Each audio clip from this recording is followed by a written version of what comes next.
menjelaskan materinya. Warahmatullahi wabarakatuh. Perkenalkan, nama saya Ika sebagai pemateri pertama. Baik, yang pertama adalah Ras dan BWI. Dalam Undang-Undang Nomor 23 Tahun 2011 tentang pengelolaan zakat di Indonesia, organisasi pengelola zakat ada dua, yakni BAS dan LAS. Badan Amil Zakat atau BAS secara struktural merupakan organisasi pengelola zakat yang dibentuk oleh pemerintah. Keberadaan Badan Amil Zakat Nasional secara hukum sesuai dengan Keputusan Presiden Republik Indonesia Nomor 14 Tahun 2014. Alasan dibentuknya Badan Amil Zakat Nasional adalah dalam rangka pengelolaan zakat secara lebih berdaya guna serta dapat dipertanggungjawabkan. Sedangkan LAS atau Lembaga Amil Zakat merupakan organisasi pengelola zakat berbasis masyarakat atau swasta atau yang bukan dibentuk dari pemerintah. Dalam pasal 1/8 Undang-Undang Nomor 3 Tahun 2011 tentang pengelolaan zakat, Lembaga Amil Zakat adalah lembaga yang dibentuk oleh masyarakat yang memiliki tugas membantu pengumpulan, pendistribusian, dan pendayagunaan zakat. BWI atau Badan Wakaf Indonesia dibentuk berdasarkan Undang-Undang Nomor 41 Tahun 2004 tentang Wakaf dan Peraturan Pemerintah Nomor 42 Tahun 2006 tentang pelaksanaan Undang-Undang Nomor 41 Tahun 2004 tentang Wakaf. Badan Wakaf Indonesia merupakan lembaga independen dalam melaksanakan tugasnya. Badan Wakaf Indonesia berkedudukan di Ibu Kota Negara Republik Indonesia yang merupakan tempat kedudukan pengurusan pusatnya. Badan Wakaf Indonesia mempunyai tujuan untuk mengelola dan mengembangkan harta benda wakaf untuk dimanfaatkan sesuai dengan fungsinya, yaitu untuk kepentingan ibadah dan meningkatkan kesejahteraan umat. Tugas dari lembaga ini adalah untuk memajukan dan mengembangkan perwakafan nasional di Indonesia. BWI dapat membentuk perwakilan di provinsi atau kabupaten atau kota sesuai dengan kebutuhan. Yang selanjutnya adalah mekanisme operasional BAS, LAS, dan BWI. Yang pertama, mekanisme kerja Basnas. Ini ada mekanisme Badan Amil Zakat Nasional dan Badan Amil Zakat Nasional provinsi, kota atau kabupaten. Badan Amil Zakat Nasional. Badan Amil Zakat Nasional berkedudukan di Ibu Kota Negara. Basnas merupakan lembaga yang berwenang melakukan pengelolaan zakat secara nasional. Basnas bertanggung jawab pada Presiden melalui Menteri, yakni Menteri Agama. Basnas wajib melaporkan pelaksanaan pengelolaan zakat, infak, sedekah, dan dana sosial keagamaan lainnya kepada Menteri setiap 6 bulan dan akhir tahun. Basnas melaporkan hasil pelaksanaan tugasnya secara tertulis kepada Presiden melalui Menteri dan Dewan Perwakilan Rakyat Republik Indonesia paling sedikit 1 kali dalam setahun. Yang selanjutnya adalah Badan Amil Zakat Nasional Provinsi atau provinsi dan kota atau kabupaten. Basnas Provinsi berkedudukan di Ibu Kota Provinsi, sedangkan Basnas Kota atau Kabupaten berkedudukan di Ibu Kota Kabupaten. Basnas Provinsi dibentuk oleh Menteri atas usul dari Gubernur setelah mendapat pertimbangan dari Basnas, sedangkan Basnas Kabupaten atau Kota dibentuk oleh Menteri atau pejabat yang ditunjuk atas usul Bupati atau Wali Kota setelah mendapat pertimbangan Basnas. Dalam melaksanakan tugas dan fungsinya, Basnas Provinsi dan Basnas Kabupaten atau Kota dapat membentuk unit pengelola zakat atau UPZ pada tingkat kecamatan dan kelurahan. Basnas Provinsi dan Basnas Kabupaten atau Kota melaksanakan tugas dan fungsi di provinsi atau kabupaten masing-masing. Basnas Kabupaten atau Kota wajib melaporkan pelaksanaan pengelolaan zakat, infak, sedekah, dan dana sosial keagamaan lainnya kepada Basnas Provinsi dan Bupati atau Wali Kota setiap 6 bulan dan akhir tahun. Sedangkan Basnas Provinsi wajib melaporkan atas pelaksanaan pengelolaan zakat, infak, sedekah, dan dana sosial keagamaan lainnya kepada Basnas Provinsi dan Gubernur setiap 6 bulan dan akhir tahun. Yang selanjutnya adalah mekanisme kerja LAS atau Lembaga Amil Zakat. LAS wajib melaporkan pelaksanaan pengelolaan zakat, infak, sedekah, dan dana sosial keagamaan lainnya kepada Basnas dan pemerintah daerah setiap 6 bulan dan akhir tahun. Perwakilan LAS wajib menyampaikan laporan pelaksanaan pengelolaan zakat, infak, sedekah, dan dana sosial keagamaan lainnya kepada LAS dengan menyampaikan tembusan kepada pemerintah daerah dan Kepala Kantor Wilayah Kementerian Agama Provinsi dan Kepala Kantor Kementerian Agama Kabupaten atau Kota. Laporan pelaksanaan pengelolaan zakat, infak, sedekah, dan dana sosial lainnya harus diaudit syariah dan keuangan. Nah, selanjutnya adalah mekanisme kerja BWI. BWI melakukan pengelolaan dan pengembangan harta benda wakaf dari perorangan warga negara asing, organisasi, dan badan hukum asing yang berskala nasional atau internasional, dan harta benda wakaf yang terlantar. Yang selanjutnya adalah produk Basnas dan BWI. Yang pertama, produk Basnas memiliki berbagai produk atau program, yakni antara lain Rumah Sehat Basnas, Sekolah Cendekia Basnas, Lembaga Beasiswa Basnas, Basnas Tangga Bencana, Layanan Aktif Basnas, Basnas Mikrofinance, Lembaga Pemberdayaan Ekonomi Mustahik, dan Zakat Community Development. Yang pertama, Rumah Sehat Basnas. Ini merupakan suatu program yang mewakili Basnas dalam pelayanan kesehatan secara terpadu kepada seluruh mustahik, termasuk pelayanan kesehatan di daerah bencana. Rumah Sehat Basnas hanya untuk masyarakat miskin secara gratis dengan sistem kepesertaan satu membership untuk semua anggota keluarga. Dan selanjutnya adalah Sekolah Cendekia Basnas. Sekolah Cendekia Basnas adalah sekolah bebas biaya dan berasrama bagi duafa untuk putra-putri. Sekolah ini terdiri dari SMP Cendekia Basnas dan Sekolah Tahfidz Basnas. SMP Cendekia Basnas merupakan beasiswa pendidikan tingkat SMP selama 3 tahun. Setiap angkatan ada 64 orang, 32 orang putra dan 32 orang putri. Sekolah Tahfidz Basnas merupakan beasiswa untuk lulusan SMA sederajat. Sekolah Tahfidz Basnas dibuka setiap 2 tahun sekali. Lalu selanjutnya ada Lembaga Beasiswa Basnas. Ini adalah penyediaan dana pendidikan demi terjaminnya keberlangsungan program pendidikan bagi golongan mahasiswa kurang mampu atau miskin. Ini merupakan program dari Divisi Pendidikan Sosial dan Kebudayaan. Selanjutnya adalah Basnas Tangga Bencana. Basnas Tangga Bencana bertugas mengurangi dampak bencana yang mengakibatkan kemiskinan dan menekan risiko keterparahan kemiskinan akibat bencana. Ini bertujuan untuk meningkatkan pengetahuan masyarakat mengenai pengurangan risiko bencana melalui edukasi, menangani korban melalui rescue atau upaya penyelamatan secara cepat dan tepat, lalu relief atau bantuan kebutuhan dasar untuk mengembalikan kemandirian korban, lalu recovery, mengembalikan keadaan sebelum terjadinya bencana, reconstruction atau pembangunan kembali sarana dan prasarana yang rusak akibat bencana. Dan selanjutnya adalah layanan aktif Basnas. Ini dibentuk dalam rangka meningkatkan manfaat zakat dengan mengakomodir kebutuhan mustahik secara prima. Diperlukan pendayagunaan zakat di bidang sosial ekonomi. LAP adalah program layanan darurat sosial untuk mustahik dengan penanganan tepat sasaran, tepat waktu, dan tepat penanganan. Yang selanjutnya adalah Basnas Mikrofinance. Mikrofinance Basnas adalah lembaga bantuan pembiayaan produktif kepada mustahik dengan prinsip non-profit dalam rangka pengembangan usaha. Tujuan utama adalah memberikan akses layanan pembiayaan produktif kepada mustahik dalam rangka mengembangkan usahanya. Selanjutnya adalah Lembaga Pemberdayaan Ekonomi Mustahik atau LPEM. Ini memiliki tugas dan fungsi untuk meningkatkan kualitas kehidupan duafa atau mustahik melalui pertanian, peternakan, perikanan, kelautan, perkebunan, dan kehutanan secara berkelanjutan berdasarkan nilai-nilai pemberdayaan zakat. Dan selanjutnya adalah Zakat Community Development atau ZCD. Ini adalah program pemberdayaan zakat melalui komunitas dan desa dengan mengintegrasikan aspek dakwah, ekonomi, pendidikan, kesehatan,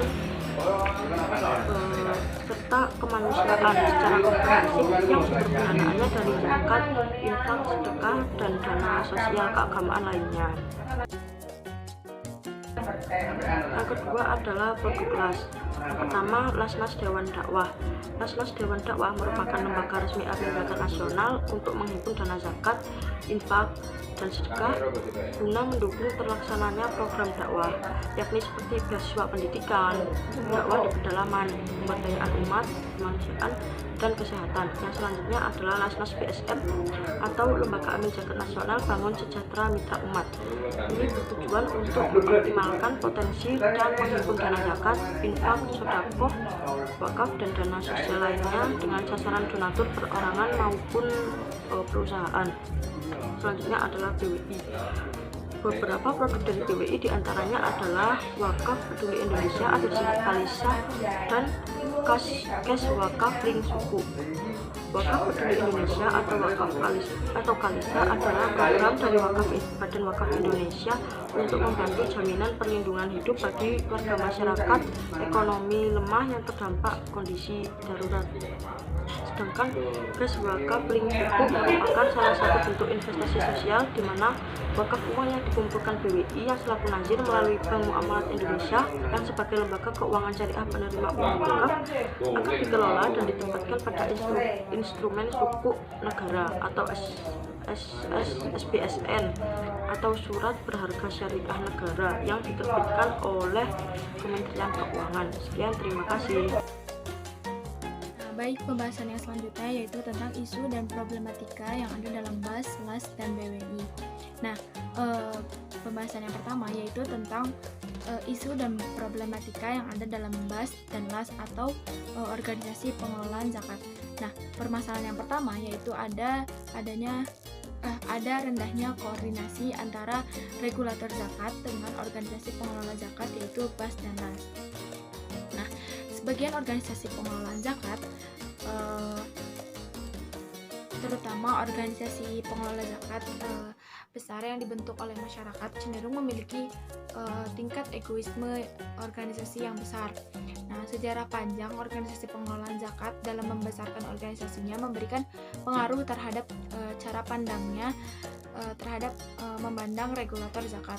Nah, solusi dari permasalahan koordinasi ini adalah mengadakan audit eksternal yang dapat berkoordinasi langsung dengan organisasi pengelola zakat. Nah, kewajiban dari audit eksternal sendiri bagi setiap organisasi pengelola zakat yaitu dapat meningkatkan penerapan perusahaan yang baik dan amanah pada organisasi pengelolaan zakat. Nah, peningkatan perusahaan yang baik dan amanah ini semoga dapat membantu meningkatkan kepercayaan masyarakat terhadap organisasi pengelola zakat. Nah, selanjutnya yang kedua itu ada permasalahan di BAS dan LAS yaitu tentang rendahnya peran Kemenag atau Kementerian Agama dalam pengelolaan zakat. Nah, rendahnya perhatian Kemenag ini terhadap zakat jauh lebih kecil dibandingkan perhatiannya terhadap pengelolaan haji. Nah, Kemenag ini menyerahkan urusan pengelolaan zakat terhadap Basnas. Nah, solusi dari permasalahan ini adalah jika Kemenag tidak dapat mengawasi secara langsung, mungkin organisasi pengelolaan zakat bisa diawasi dengan Majelis Ulama Indonesia atau MUI. Nah, kenapa? Karena MUI ini lembaga yang dapat menyelesaikan permasalahan yang ada dalam perzakatan. Karena dalam Majelis Ulama Indonesia banyak ulama yang diakui pemerintah dan dapat memberikan keputusan tentang perbedaan pendapat fikih zakat yang merebak di masyarakat. Nah, ada pula yang ketiga yaitu rendahnya efektivitas program pendayagunaan zakat.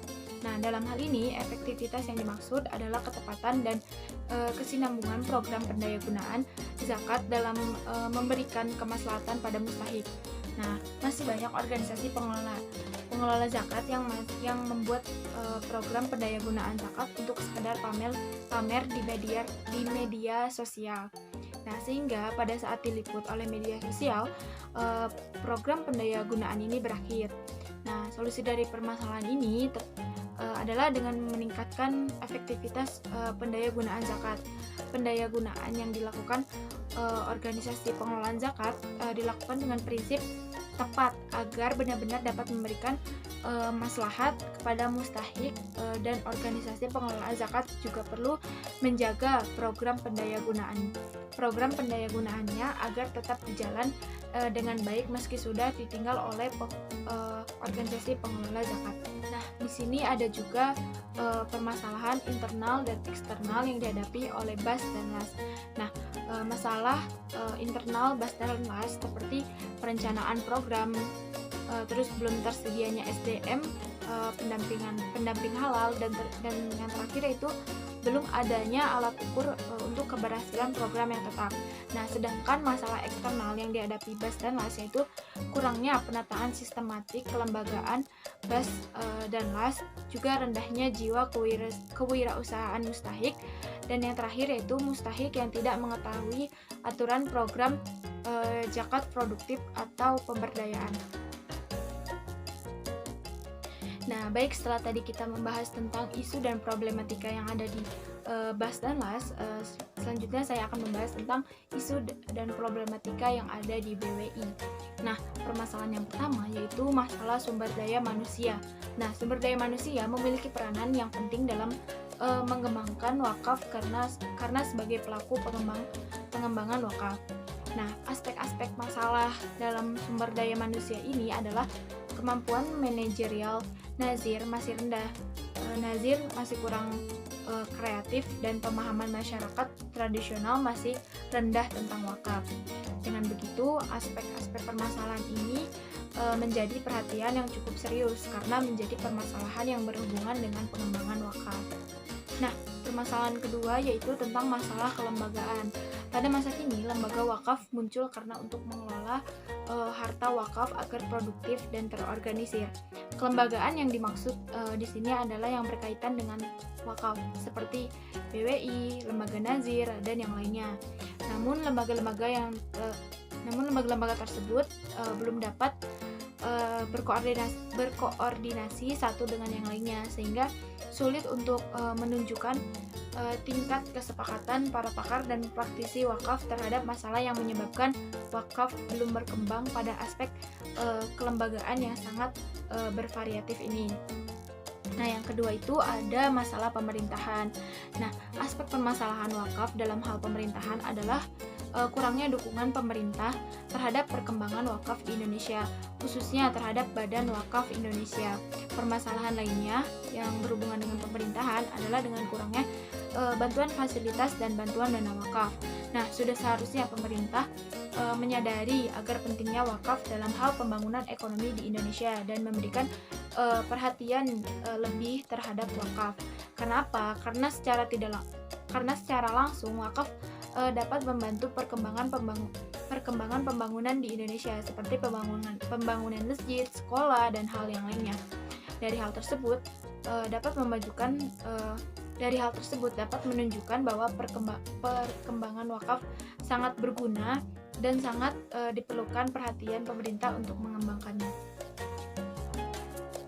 Nah, selanjutnya ada perkembangan BAS, LAS, dan BWI. Nah, yang pertama itu ada perkembangan BAS dan LAS. Nah, di Indonesia sendiri, pengelolaan zakat telah diatur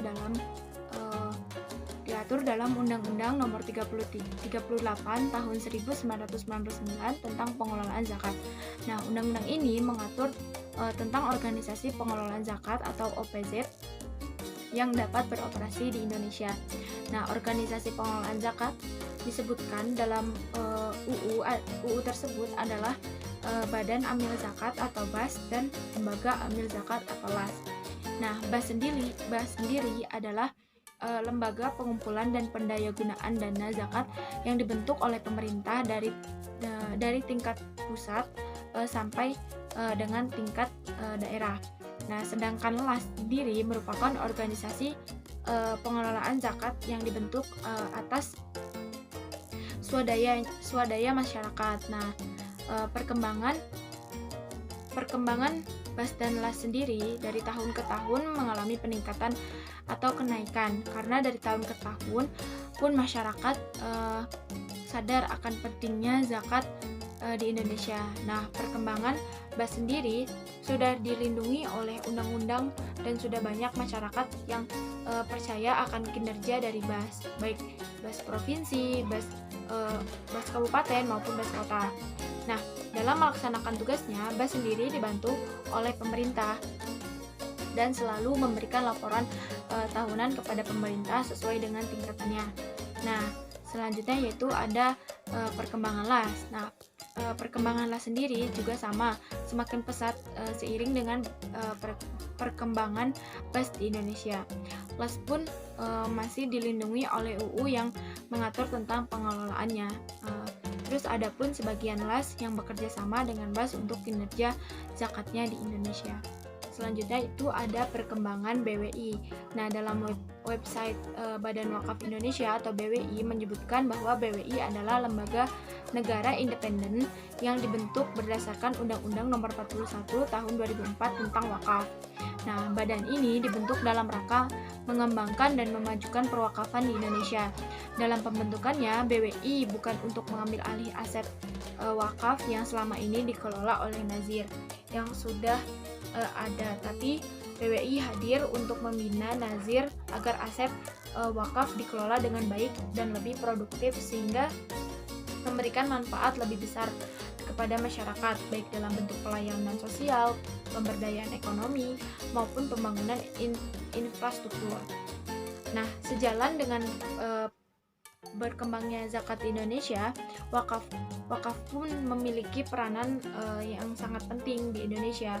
Maka dibuatlah lembaga untuk menaungi sistem perwakafan di Indonesia untuk diawasi langsung oleh pemerintah. Dan dengan adanya BWI ini, sistem perwakafan dapat terrealisasi di masyarakat Indonesia secara baik. Nah, dari tahun ke tahun pun BWI sama dengan BAS dan LAS mengalami peningkatan yang cukup tinggi gitu, karena dari masyarakat Indonesia sendiri sudah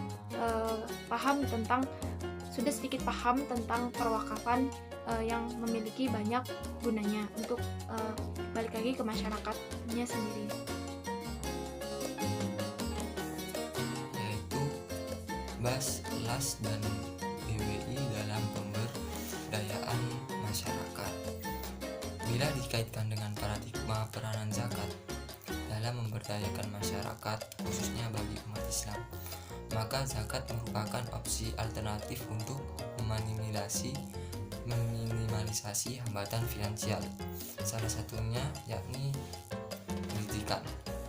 Kata sabilillah dalam mustahik zakat hendaklah diartikan dengan makna yang luas. Tidak hanya sabilillah dalam arti perang, akan tetapi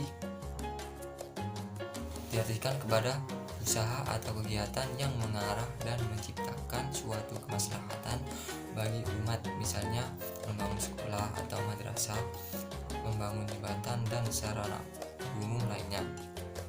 Dengan demikian, zakat yang dipergunakan untuk mengembangkan sarana dapat dikategorikan sebagai sabilillah yang memiliki dampak signifikan terhadap kualitas pendidikan. Salah satu contoh di Indonesia wujud implementasi dari konsep sabilillah melalui Badan Amil Zakat Nasional atau disebut Basnas berupa 1. Mendirikan rumah cerdas anak bangsa, yaitu program pendanaan dan bimbingan bagi siswa dan mahasiswa khususnya dari keluarga yang tidak mampu dalam bidang pendidikan dan pelatihan sehingga menjadi individu yang mandiri. Yang kedua yaitu pengelolaan bimbel gratis yang dibagi sesuai dengan wilayah kerja rumah cerdas anak bangsa. Para peserta bimbel gratis tahap pertama secara kumulatif untuk daerah minimal 500 mustahik yang akan dibagi sesuai dengan tingkatan dan kelompok belajar sesuai dengan jenjang pendidikan. Yang ketiga yaitu program satu keluarga satu sarjana atau yang disingkat dengan SKSS adalah beasiswa mahasiswa berprestasi di kampus negeri seluruh Indonesia. Biaya studi SKSS membiayai mahasiswa semester pertama sampai lulus sarjana. Program ini mengutamakan mahasiswa yang berasal dari keluarga yang tidak mampu. Salah satu contoh inilah yaitu program-program pemberdayaan sumber daya alam yang melahirkan SDM yang unggul dalam pendidikan yang akan berpengaruh kepada perekonomian. Jika ada yang ingin ditanyakan, apabila ada yang belum paham atau tidak bisa difahami, mohon dipaparkan ketika mata kuliah sedang berlangsung. Sekian dari kelompok kami. Jika ada kesalahan mohon dimaafkan. Wassalamualaikum warahmatullahi wabarakatuh.